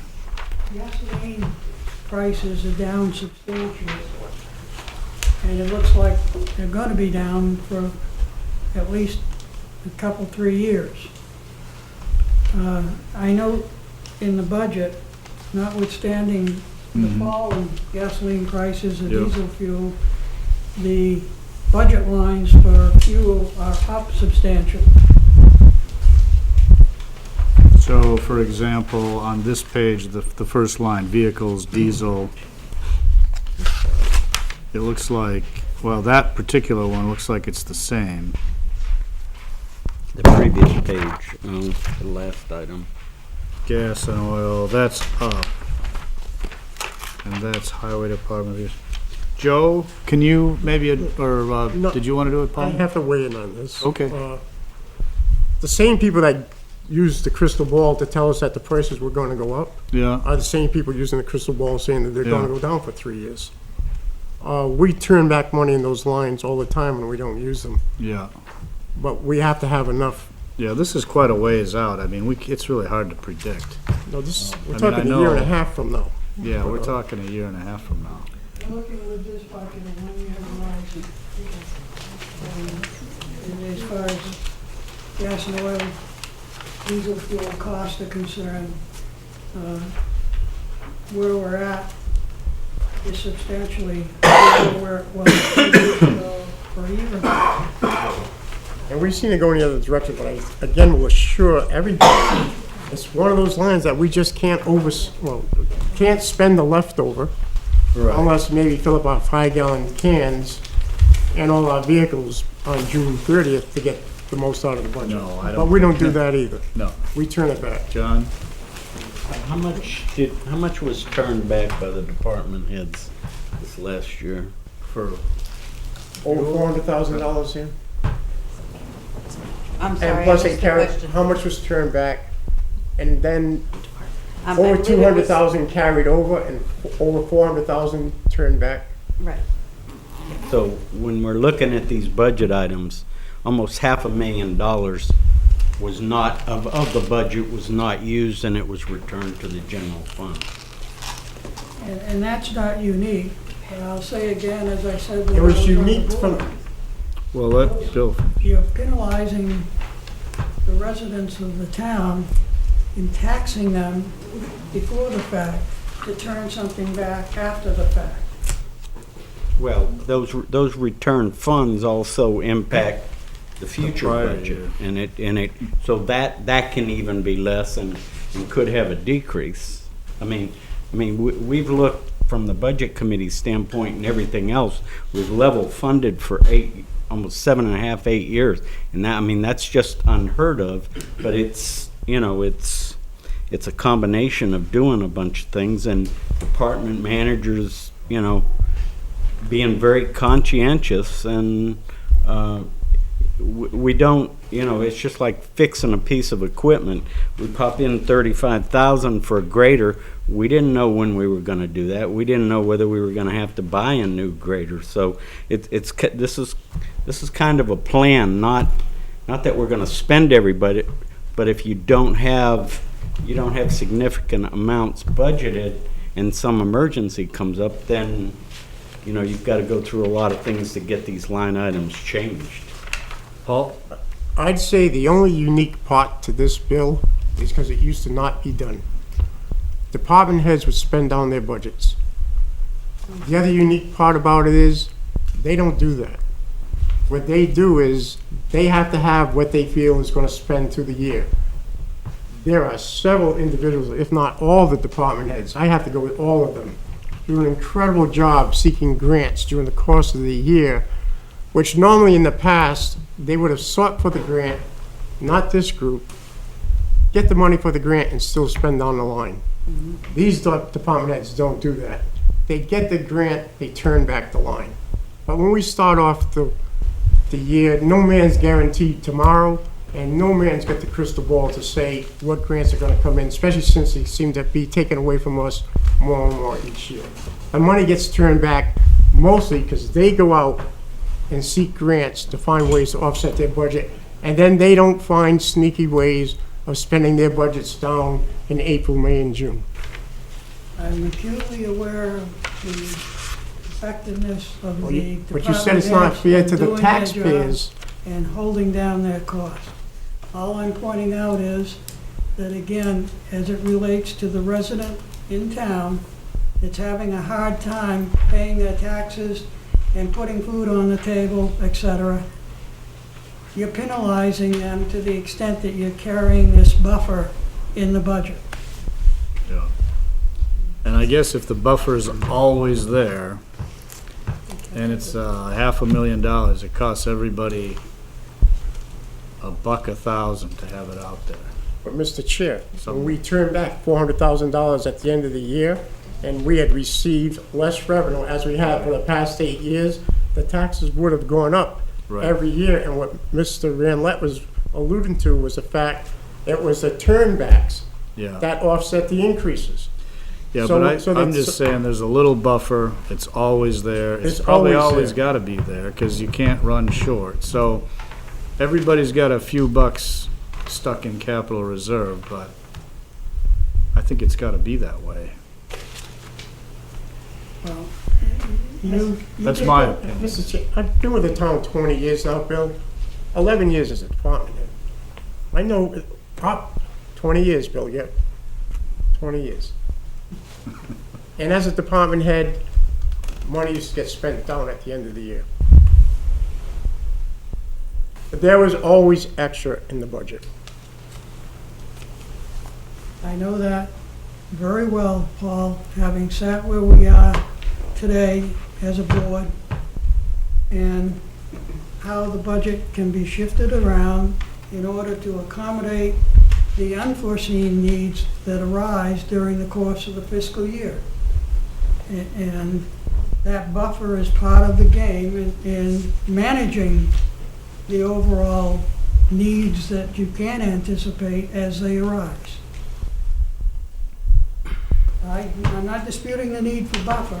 I'm still, as I was way back in the early 2000s, saying that I think that is excessive. You think the buffer's too big? Yes. All right. That's what I'm saying. It's pretty simple. How big do you think it should, what would you, tell us, I mean, I wanna go through this, and finish up and not, but you would reduce the size of the buffer by, for example, anticipating that gas prices are gonna go down by, say, a third, and that we should cut a third of the gas budget, for example? Is that one example of a way in which you would reduce the buffer? That's one example where you can get a little bit, a few cents here and a few cents there. When you add it all up, all of a sudden you've got some significant dollars to talk about. And in terms of what my perception of a reasonable buffer is, as opposed to $400,000 or $500,000, I think it's more in the realm of $200,000 to $300,000. Okay. Yes. Well, we might also add that with that 400,000 that came back, a lot of that came back because we got grants, and we did not know we were going to have grants going into that budget year. So, Paul, isn't it- probably half of that 400,000 was that was in the budget was offset by grant money that we did not. That was not finalized and not approved at the time we did the budget. We're getting substantial, I think a lot more, I've seen a lot more grants, and again, being on the budget committee for almost 11 years, the last 4 or 5 years, I mean, we've just gotten unbelievable grants, but you don't know that you're gonna be able to qualify for them, you don't know that you're gonna be getting them when you set this budget. And so, like I say, rather than getting the grant and spending the money too, it's being turned back. But again, we can't see. We can't see ahead. Isn't it true, Paul, that you have to have the money budgeted for some of these grants in order to apply for them in the first place? Good faith. Yeah. So you can't be applying for a You grant. actually have to go out and purchase it also, Yeah, or do the services before first. you get the money. Before you get the money. So I think that kind of goes to the idea of having, you gotta have some of this money there to get the grant in the first place. And so some of what's coming back had to be there, even though it came back. It was needed for a minute at least. All right, well, point well taken. Are we done with 15? 13, did I do it again? All right, let's go to 14 then. Can't fool this crowd.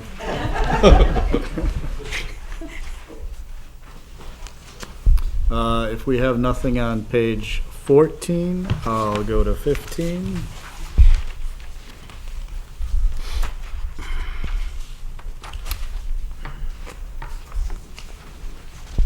Everybody's good with 15, we'll go to 16.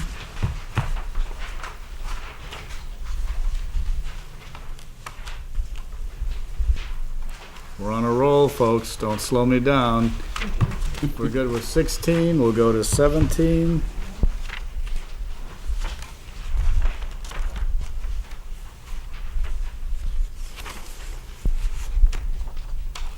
It's pretty non-controversial, I guess. We'll take a look at page 18.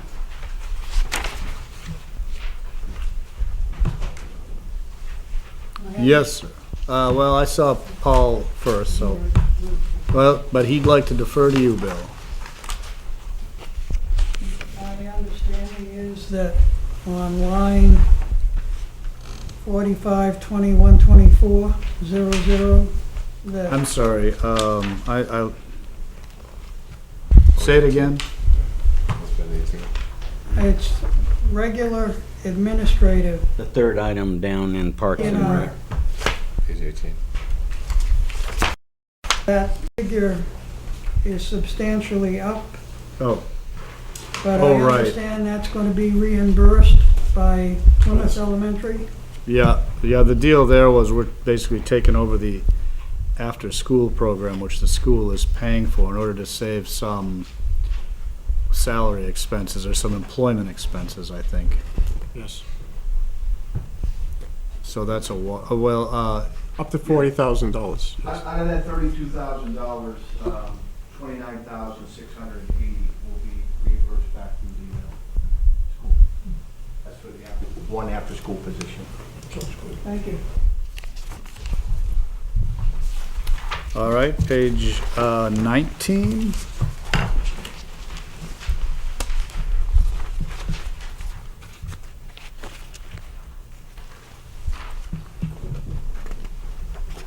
Hearing none, we'll go to page 20.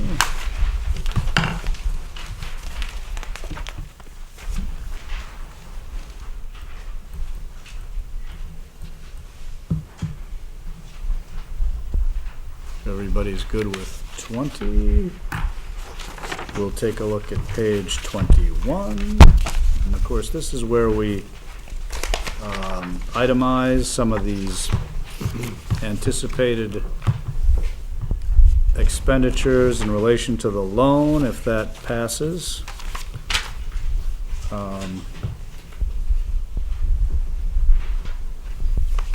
Did anybody want to make any comments on these things or discuss them in some way?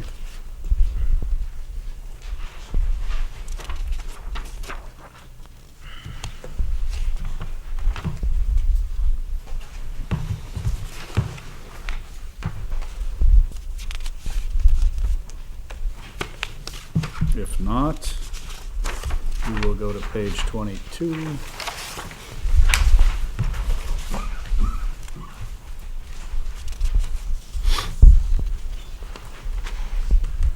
Yes, Mr. Hull. On page 22, police building, maintenance and repairs.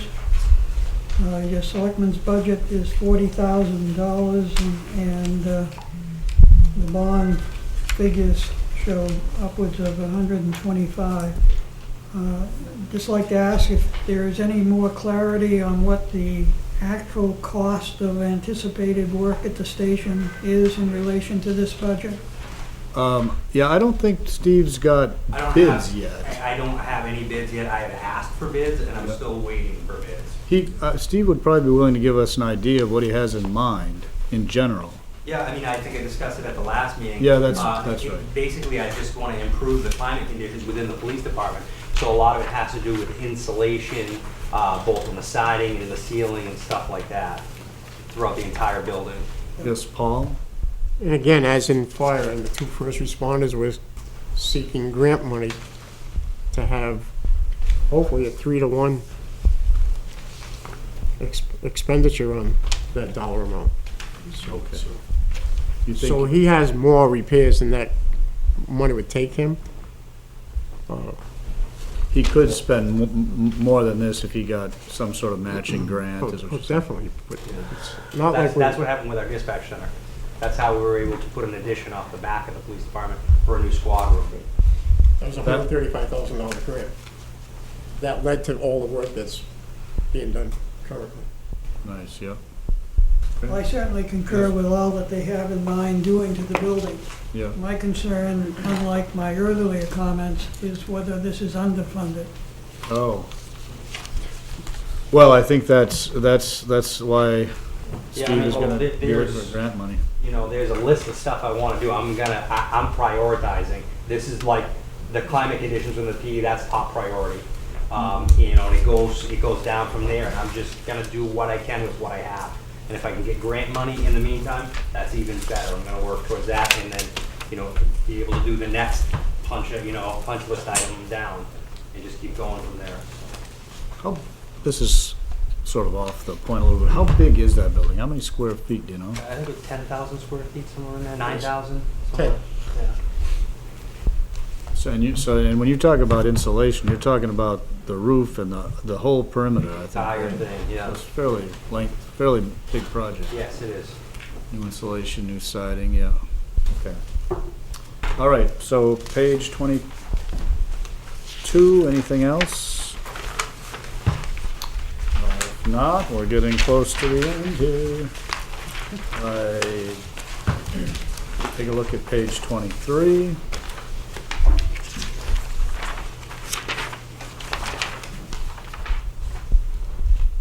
Bill's all set. This bill. Yep.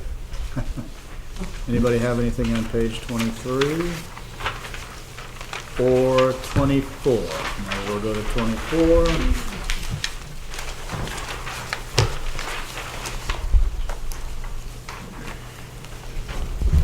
There's a little summary on the bottom.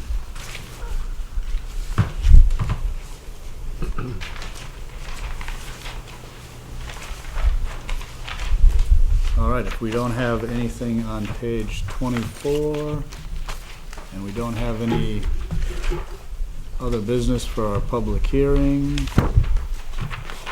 I think we'll close the public hearing. Thank you all for coming. It was a pleasure.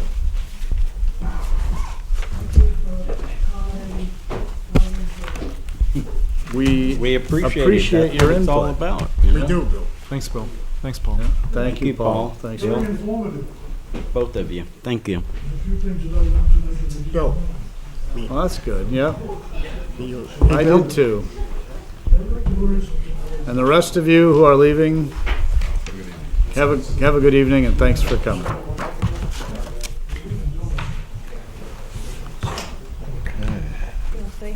We have a purchase order for Joe, don't we? Yeah, I think Joe wants to see us, yeah.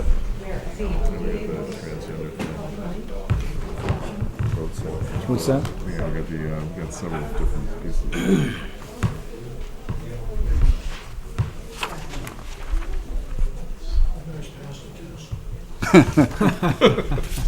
Thank you, Paul. Yeah, thanks, Paul. Good night. It was very informative. Good evening. See ya. Thank you for being here. As a citizen, it's my duty to be. That's right. That's right. There should have been more here. It's very helpful. No, it's okay. I don't think it was. It's important. We can overlook stuff. Yeah, I got Joe's. Joe? You want to come up here and deal with your purchase order? He's got a Please. PO.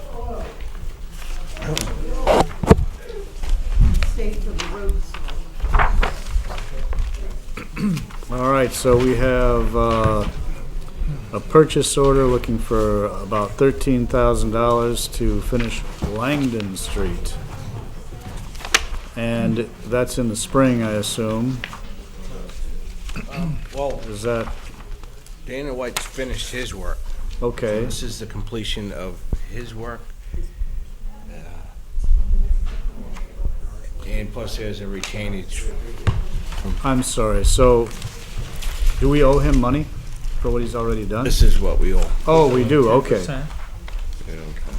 Yeah, When you said final, I thought you meant like in the future to finish, but what you mean is his final work.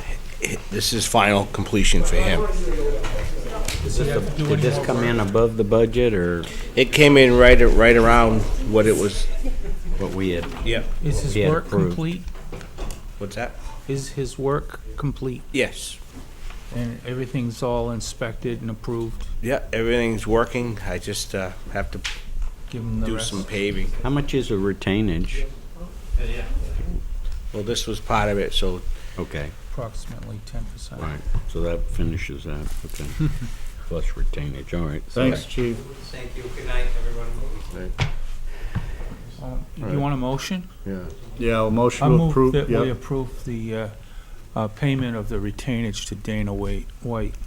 Well, it's the balance of the Finish. bill, plus And including some retainage. retainage. Okay. But anyway, so the invoice for Invoice. $12,908.95. And Second. John's gonna second it, so we got a motion and a second. All those in favor? Aye. Aye. okay, There you go. thank you. Oh, we gotta sign it, don't we? But do you need it, or I don't need it tonight. Kathy needs it? Okay. They're gonna talk about the road Oh, salt. yeah. Oh, Um,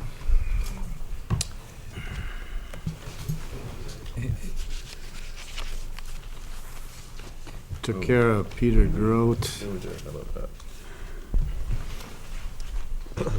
The next, well, I guess we'll finish signing this, so I don't get confused.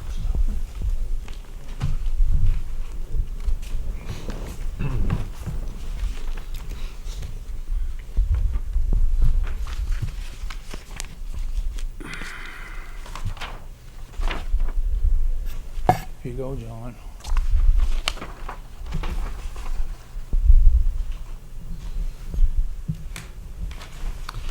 All right, so then we have, the transgender policy for the town. I think, just by way of update, I think that's fallen through the cracks a little bit in terms of getting the text completed, but we just need to do that, and so we will. And maybe we can do that prior to the next meeting and just approve it. And I know that we've written a couple of things, I just don't think we've finalized it or entirely agreed on exactly what it's gonna say, but I don't think it's controversial, it's just a matter of finalizing things. So I Do we think- need further discussion by the board, or would the board agree to modify the Human Resources Manual to reflect non-discrimination for transgender individuals? So I think, do we need further action, or we just go ahead and I think it's, writing it and- I think we're just following up, we voted to do it. And I don't, we should probably, when we have the language, maybe bring it to the next meeting and just make sure that it isn't, you know. Sure. And then the other item on the agenda was the article regarding road salt control from Lisa Donor. And this is the same issue or item we spoke about a few months ago, where there was, I believe the program involved putting some sort of monitoring device inside the plow and sanding trucks that would follow the truck around and record how much salt and sand it put everywhere and all of that. And then we had requested that that individual go out and check with the state, because at my request, because I said, we don't have the state on board, this isn't gonna work. Right. And then Joe also mentioned the fact that PSU itself has so much salt, so if we can't separate whose salt is what, Right. it won't work. They got back to me within a couple of weeks saying They being. that the state, the individual that came before you, I can't remember the Right. name at the moment, that the state didn't accept the proposal and weren't gonna be on board. This was the person from PSU, I think, right? Right. Yeah. Yeah. And I can't remember her name, and I'm sorry about Yeah, that. I but- can't either. Isn't her but name because Reagan? when we heard, and then she said, so we might as well forget about the program. So we did, and whether that has changed, okay, we reconsider it. We're also Yeah. halfway through the year now, and I think her name is Reagan Young. Ashley and Thoreau. Oh, Well, that's pretty good. Well, I would think that if she were spearheading this and had come to some breakthrough with the state, she'd probably tell us, right? I would think so, because she's a real nice person. We were working with her. She was in constant contact with me. Yeah. And saying how it wasn't working at the state level. And then finally the email that said, I think we need to drop it for now. Yeah. Could we table it? Well, I think Well, it'll we come up basically again. did. I mean, we tabled it to the fact that we're gonna table this. Yeah. Can you go check with the state and see whether they're gonna be on board with this? Because the Yeah. major roads are the state roads. Well, so I don't know if you've read this, but I read online and stuff, and it was kind of interesting, the fact that, like the total salt load, it's 10 to 15% from state roads, and 30 to 35% from municipal roads, 45 to 50% from private roads and parking lots. So, I mean, even though municipalities would be kind of, I mean, worthy of at least looking at what they're putting out there, they're kind of like a small, relatively small, third of it is done by municipalities.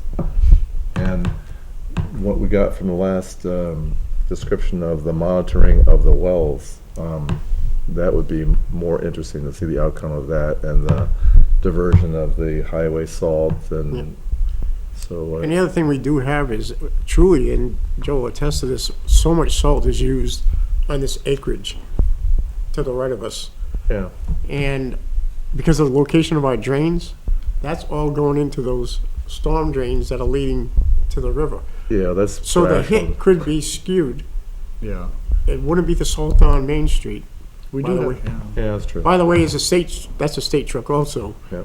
But it could skew what's landing in that river because all of this is being discharged. So you're saying the PSU property? Right. So Yeah. then we would need another method to figure out how much do they use Yeah. versus how much do we use in this 3/4 of a mile frontage of that A river. lot of theirs goes on sidewalks probably too, I would think. And Right, because you gotta see the parking lots. amount that's used, because they Parking do have lots. to keep their Massive. side, and they get their parking lots too, but Mhm. it's, there's a lot that gets used. Yeah. Well, Interesting. it's not hard to determine how many tons they buy, Right. you know? It'll be interesting, I mean, to Right, but limit it. what I is suppose, hard or though to- is separate where those tons are used Right. and what storm drain they're coming out when it hits the river. Yeah. We have storm drains as of today that we don't even know where the water comes out. We see it go in, we never see it come out. Really? Would the Conservation Commission need to have authorization from the board to do studies of the outlets? Well, That's got a another whole budget. thing. I mean, Their budget. yeah. Okay. Okay, so they don't need it. Well, They can go ahead that's a and whole different start studying. sort of issue. I think that's bigger than something talking that they could handle, but the university could do. I Joe, would start there first. I would start with how much is going into a drain and where it's coming from versus how much, it's always nice to know how much the river's being impacted. yeah, But after you get that number, then you need to go into the study of how's it entering the drain from where and how much it's making it Yeah. to the river. Because there are certain drains that we're putting it in, PSU's putting it in, and the state's putting it in, Yeah. the same drains. yeah. Joe? So, this summer, the state was doing a big survey, because they were having a lot of problems with salt issues. And they invited me to be on board, but I couldn't make it, we had too much going on. But those figures of, with the town and the state, the town has a higher stake in this than the town. So to me, those figures are wrong. Because what little bit the town puts out versus what the state puts out when they come through in the surrounding areas, they affect this a lot more than the town itself does. Well, we might not be typical either. I mean, we may have more state road than the average. And if I may, talking to the state myself at the same time, Joe's, and, because he contacted me, they have to put down so much more salt than us because of their route. They've got to get until somebody changes it, they got to get that down to pavement, like Route 25, for instance. So they got to put down an extreme amount of salt and calcium compared to what Joe's doing, because Joe's getting around his route quicker. Some of those guys won't make it back for several hours. But they've got to keep that down to pavement, so they're putting an excessive amount in some people's world. Do you think they're putting down more than they would need to if they came by like every Right, couple definitely, hours. but then they say, but they've been Because- cut just like everybody else. They only have so much manpower. Yeah. So that truck cannot be turned to Plymouth in an hour anymore. It's 3 hours before it returns to Plymouth. So they've got to put down enough salt Yeah. to keep ice from building up for 3 hours. Well, you can put less salt if you're trying to not just get it to build up. And when you do it every hour, it's not 1 times 3. It will still come out a lot less than that one pass that you're gonna make sure it's gonna stay melted. I drove one Sunday when we had the storm in December down Fairground and Quincy into Rumney, and my truck was white by the time I got there. I mean, you could tell. I mean, driving in other parts of the town, you pick up some of it, but. I have to wash my Joe. truck every time. So my biggest reason for not wanting to be on board is because you have the college around me, you have the state around me, and if we're the only ones on board, I feel like we're gonna be the target until they can get everybody on board and everybody work together. Yeah. That's It would my make more biggest sense to have a coordinated effort. Oh, you have some. And my reasons for wanting to do it the other way that I mentioned, by Steve's putting, is because I feel even when all 3 entities are on board, we're still gonna be the target. Yep. Yeah, You know, it's, the town of Plymouth, right? right, the town of Plymouth. Until we can separate who's putting in what. And the only way to Yeah. separate is for each entity to not salt for a year. I know, it's impossible. That's to maintain a baseline of who's putting down what. Well, between the Vermont college did, yeah. and the town, I mean, we know how much salt we put down, and they know how much salt they buy and put down. Right, but I More or guarantee less. you, I don't know if the state knows. the parameter that we spread is much wider than theirs, so we could put down 3 times, 10 times more salt than them, Wouldn't have nearly. but that doesn't mean it's impacting the river. Right. So if we're just going by how much salt Joe is using, Quantity per square that's not gonna, foot. no, and these are the kind of discussions that we Project did for have at the policy. state level, that's their problem too. All right. I'm gonna skip over the committee reports thing, because it's already 8 o'clock. And we'll just do it next time, unless somebody has something important they want to say. Just like to announce that Mary Crowley resigned from the Water and Sewer Commission, and at the last meeting, Steve Temporino was appointed to fill her seat. Okay, interesting. All right, anything else? Can we have a motion to adjourn? Second.